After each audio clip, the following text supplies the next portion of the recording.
मैं हूं नजमुल हसन बाजवा। अपना पसंदीदा शो देखने के लिए हमारा YouTube चैनल सब्सक्राइब करें और बर वक्त मालूमात के लिए बेल आइकॉन प्रेस करें। नवाज शरीफ, मरियम नवाज और कैप्टन रिटायर्ड सफदर की जमानतें बरकरार। सुप्रीम कोर्ट के 5 रुकनी बेंच ने एवनफील्ड रेफरेंस में सजा मुअत्तली के खिलाफ नैब की दरखास्त खारिज कर दी। चीफ जस्टिस ने कहा व्हाइट कॉलर क्राइम के लिए अलग से कानून बनाना होगा। हुकूमत ने व्हाइट कॉलर क्राइम के मामले पर कुछ नहीं किया। जस्टिस गुलजार बोले नैब कवानीन पर सख्ती से अमल करना होगा। चीन में करप्शन पर सजाए मौत दी जाती है। जस्टिस आसिफ सईद खोसा ने पूछा क्या नवाज शरीफ को रिहा कर दिया गया? जो शख्स आजाद नहीं उसकी जमानत क्यों मंसूख कराना चाहते हैं? 5 रुकनी बेंच ने इस्लामाबाद हाईकोर्ट का फैसला बरकरार रखते हुए दरखास्त निपटा दी।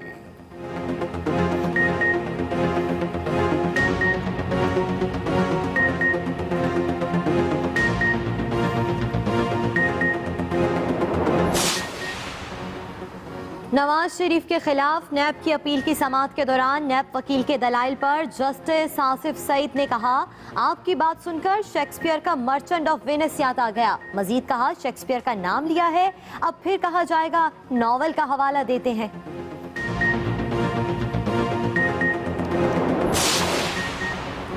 वजीर आजम इमरान खान की बहन अलीमा खान की सुप्रीम कोर्ट आमद। खुद पर लगे इल्जामात की तरदीद कर दी। सहाफी ने कहा आपको इमरान खान का बेनामी दार ठहराया जा रहा है।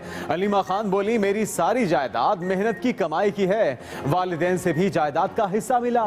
सहाफी के सवाल पर बोली मेरा एक्सपोर्ट का काम है, मेरी सिलाई मशीनों का मजाक उड़ाया गया। मजीद कहा दुबई की जायदाद 3 करोड़ 9,000 रुपए में खरीदी, रकूम बैंकिंग जराए से भेजी, दुबई में बैंक से कर्जा भी लिया। न्यू जर्सी की जायदाद 14 करोड़ 5 लाख में खरीदी।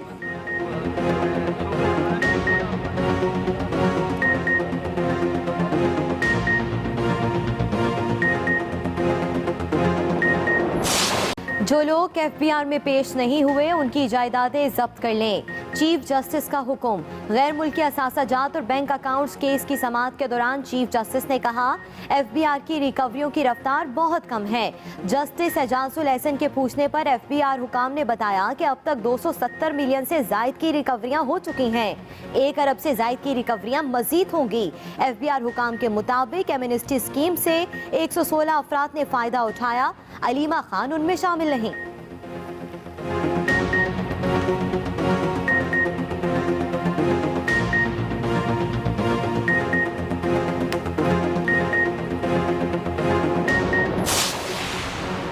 कराची में जहरीले खाने से बच्चों की हलाकत केस का drop scene. Sindh high court में समाअत के दौरान वालिदैन ने जिम्मेदारों को माफ कर दिया। कहा हम कोई कार्रवाई नहीं करना चाहते।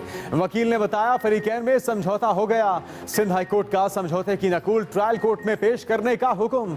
रिपोर्ट के मुताबिक रेस्टोरेंट में जायदुल मयाद गोश्त में एक्युलाइन नामे मादे की खासी मिकदार पाई गई थी।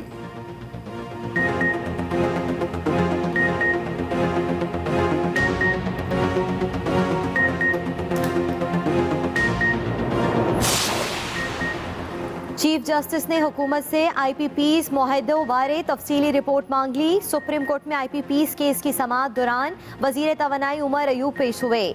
समाअत के बाद मीडिया से गुफ्तगू में कहा पाकिस्तान में बिजली सिर्फ हुकूमत खरीदती है, इसलिए सबसे ज्यादा तलब के मुताबिक बिजली रखना पड़ती है।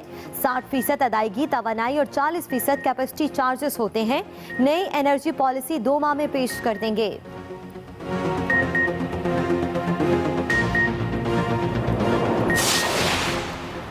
अवाम और हुकूमत दोनों को खबरदार कर रहा हूं, आबादी को कंट्रोल ना किया तो तबाही आएगी। बढ़ती आबादी केस में चीफ जस्टिस के रिमार्क्स। कहा हुकूमत ने टास्क फोर्स की रिपोर्ट पर अमल ना किया तो तबाही होगी। एक वक्त आएगा जब वसाइल और तलब में खला को पुर करना मुश्किल हो जाएगा। हुकूमत को हर 3 माह बाद सिफारिशात पर अमल दरामद की रिपोर्ट देने का भी हुक्म। चीफ जस्टिस ने कहा फैसला लिख चुके हैं, आबादी कंट्रोल पर फैसला कल सुनाएंगे।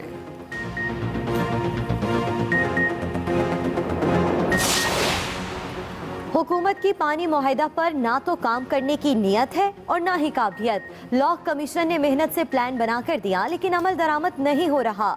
चीफ जस्टिस के जेर जमीन पानी की कीमत और मैनेजमेंट केस में रिमार्क्स। कहा पानी नायाब होना शुरू हो गया, पानी सोने की कीमत पर भी नहीं मिलेगा। जस्टिस एजाजुल एहसन ने कहा अदालत ने सीमेंट, टेक्सटाइल और दूसरी इंडस्ट्री के लिए भी पानी की कीमत मुकर्रर करने का हुक्म दिया है।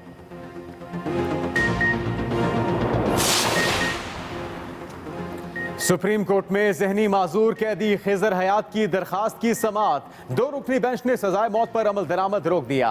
दौरान समाअत जेल हुकाम और जहनी अमराज के डॉक्टर पेश हुए। मामला लार्जर बेंच को भिजवाने के बाद समाअत गैर मुय्यना मुद्दत तक मुलतवी कर दी गई।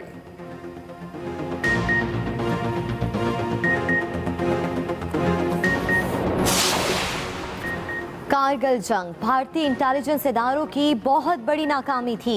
भारतीय फौज के साबिक जनरल का एतराफ। जनरल रिटायर्ड महेंद्र पुरी ने कहा पाक फौज ने कारगिल के वसी इलाके में पेशकदमी कर ली थी। जनरल रिटायर्ड महेंद्र पुरी ने कारगिल जंग में 8वीं माउंटेन डिवीजन की कमान की थी।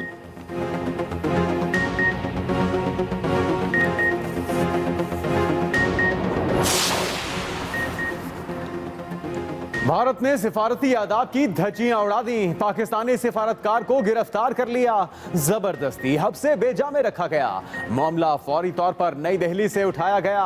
मुदाखलत पर गिरफ्तार सिफारतकार को रिहा कर दिया गया।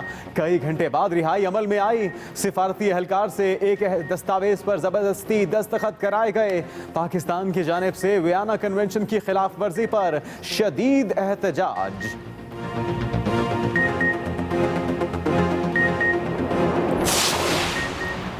मकबूजा वादी लहू लहू, भारतीय फौज हिवानियत पर उतर आई। कपवाड़ा में फायरिंग करके मजीद 2 कश्मीरी नौजवान शहीद कर दिए। जनाजे में हजारों अफराद की शिरकत। दहशतगर्द फौज ने जनाजे में शरीक लोगों पर भी फायर खोला। बलूचिस्तान असेंबली में सेनेट की एक नशिस्त पर वोटिंग जारी। पोलिंग में सिर्फ 1 घंटा बाकी रह गया। सेनेट की ये नशिस्त पख्तूनख्वा मैप के आजम मूसा खेल की वफात से खाली हुई थी। सेनेट की नशिस्त के लिए 5 उम्मीदवारों में मुकाबला।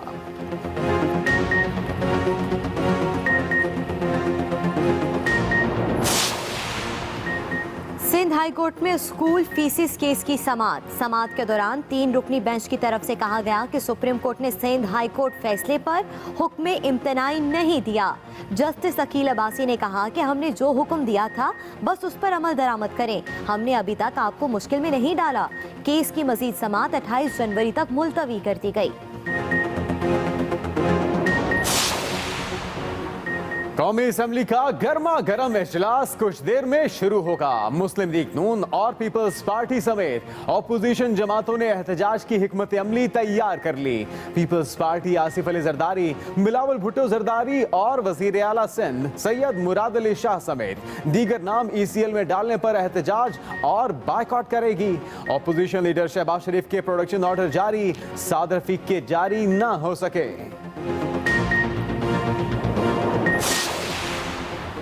पेट दादन खान के इलाके चोबा के घर में आतिशत की। शोलों ने पूरे घर को लपेट में ले लिया।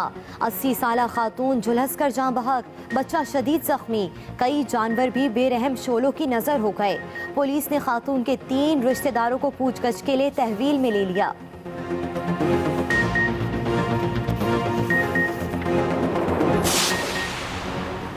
अमरीकी सदर डोनाल्ड ट्रंप ने तुर्की के खिलाफ नया महाज खोल लिया। कहते हैं अगर शाम से अमरीकी अफवाज के इनखला के बाद तुर्की ने कुर्द अफवाज पर हमले की कोशिश की तो अमरीका तुर्की को माशी तौर पर तबाह कर देगा। दूसरी तरफ अमरीकी वजीर खारजा माइक पोम्पियो 2 रोजा दौरे पर सऊदी अरब पहुंच गए। नवाज शरीफ, मरियम नवाज और कैप्टन रिटायर्ड सफदर की जमानतें बरकरार। सुप्रीम कोर्ट के 5 रुकनी बेंच ने एवनफील्ड रेफरेंस में सजा मुअत्तली के खिलाफ नैब की दरखास्त खारिज कर दी। चीफ जस्टिस ने कहा व्हाइट कॉलर क्राइम के लिए अलग से कानून बनाना होगा। हुकूमत ने व्हाइट कॉलर क्राइम के मामले पर कुछ नहीं किया। जस्टिस गुलजार बोले नैब कवानीन पर सख्ती से अमल करना होगा। चीन में करप्शन पर सजाए मौत दी जाती है। जस्टिस आसिफ सईद खोसा ने पूछा क्या नवाज शरीफ को रिहा कर दिया गया? जो शख्स आजाद नहीं उसकी जमानत क्यों मंसूख कराना चाहते हैं? 5 रुकनी बेंच ने इस्लामाबाद हाईकोर्ट का फैसला बरकरार रखते हुए दरखास्त निपटा दी।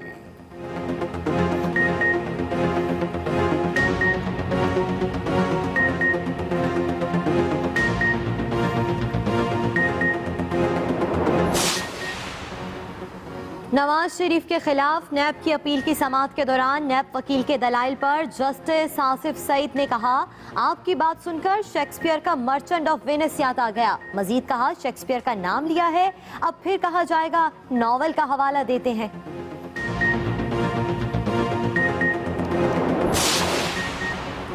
वज़ीर-ए-आज़म इमरान खान की बहन अलीमा खान की सुप्रीम कोर्ट आमद, खुद पर लगे इल्जामात की तरदीद कर दी। सहाफ़ी ने कहा, आपको इमरान खान का बेनामी दार ठहराया जा रहा है। अलीमा खान बोली, मेरी सारी जायदाद मेहनत की कमाई की है, वालिदैन से भी जायदाद का हिस्सा मिला। सहाफ़ी के सवाल पर बोली, मेरा एक्सपोर्ट का काम है, मेरी सिलाई मशीनों का मजाक उड़ाया गया। मजीद कहा, दुबई की जायदाद 3 करोड़ 9 हजार रुपए में खरीदी, रकूम बैंकिंग जराए से भेजी, दुबई में बैंक से कर्जा भी लिया। न्यू जर्सी की जायदाद 14 करोड़ 5 लाख में खरीदी।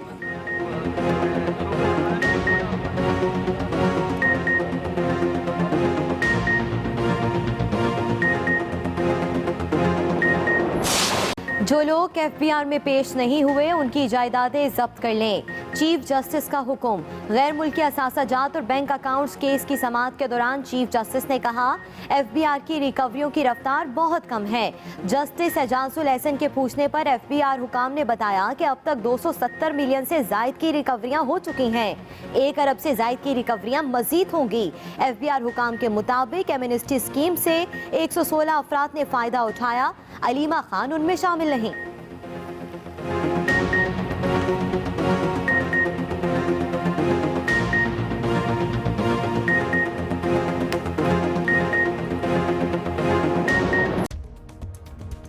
मैं हूं जमील सुखेरा। अपना पसंदीदा शो देखने के लिए हमारे YouTube चैनल को सब्सक्राइब करें और बर वक्त मालूमात के लिए बेल आइकन प्रेस करें।